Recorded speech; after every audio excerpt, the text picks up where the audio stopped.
엄마 아빠처럼은 절대 살지 않을 거야. 어린 시절 누구나 한 번쯤 일기장에 꾹꾹 눌렀었을 법한 이 문장으로 오늘의 이야기를 시작합니다. 폭력이 오가거나 그릇이 깨지는 소리가 들리는 집은 아니었습니다. 겉보기엔 그저 적당히 평범한 가정이었죠. 가부장적인 아버지의 큰 목소리가 집안을 지배하면 어머니는 그림자처럼 눈치를 보며 그 비위를 맞췄습니다.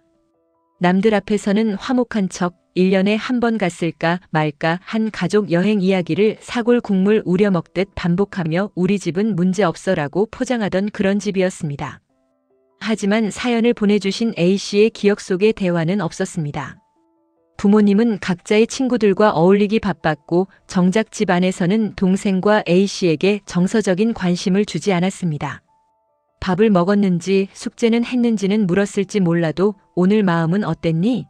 그 같은 질문은 이 집안의 언어가 아니었죠. 그렇게 A씨는 정서적 고아처럼 외롭게 성장했습니다. 시간이 흘러 A씨는 결혼을 했고 아이를 낳았습니다. 자신이 그토록 피하고 싶었던 부모의 굴레에서 벗어나 새로운 가정을 꾸린 것이죠. 그런데 아이러니하게도 그 무섭던 아버지는 손주가 태어나자 헌신적인 할아버지로 변했습니다. 하지만 문제는 어머니였습니다.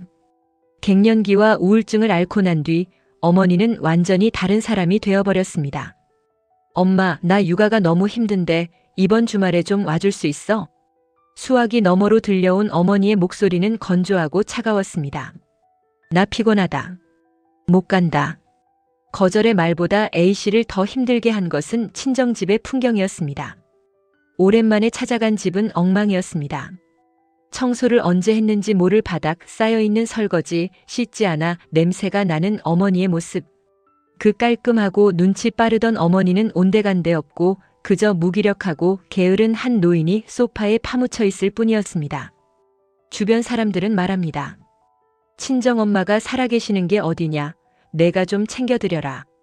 A씨는 그 말 앞에서 내내 하고 웃어넘기지만 속에서는 천불이 납니다.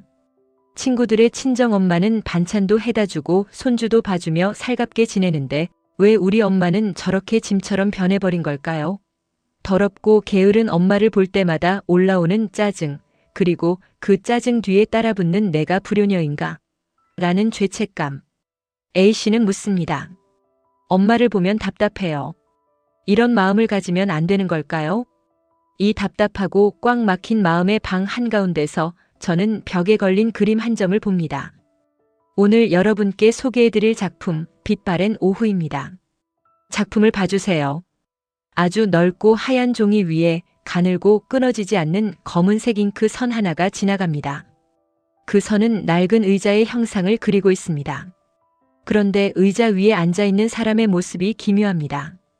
어디가 사람이고 어디가 의자인지 구분할 수 없을 만큼 인물의 외곽선이 의자의 등받이와 다리로 흘러내리듯 이어져 있습니다. 고개를 푹 숙이고 축 늘어진 어깨는 마치 중력을 이기지 못하고 바닥으로 꺼지는 촌농 같습니다. 이 그림에는 화려한 색채도 역동적인 명암도 없습니다. 오직 정지된 시간과 무거운 침묵만이 가득합니다. 마치 사연 속 A씨가 마주한 친정집의 거실 풍경 같지 않나요?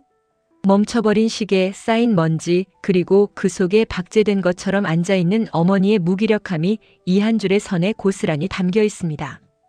심리학적으로 볼 때 A씨가 느끼는 이토록 큰 답답함과 분노는 단순한 효심 부족이 아닙니다. 이것은 애도 반응에 가깝습니다. A씨는 지금 눈앞에 늙고 병든 어머니를 미워하는 것이 아니라 어린 시절부터 지금까지 단 한 번도 받아보지 못한 따뜻한 엄마의 부재를 슬퍼하고 있는 것입니다. 어린 시절의 어머니는 눈치 보는 사람이었고 지금의 어머니는 무기력한 사람입니다. A씨의 인생에서 나를 보호해주고 지지해주는 엄마는 존재한 적이 없었습니다. 그런데 세상은 엄마한테 잘해드려라고 말하며 A씨에게 잊지도 않았던 사랑을 갚으라고 강요합니다. 여기서 오는 인지 부조화가 A씨를 괴롭히는 것입니다. 그림 속의 선을 다시 한번 따라가 볼까요? 의자와 하나가 되어버린 저 인물은 어쩌면 어머니 그 자체일지도 모릅니다.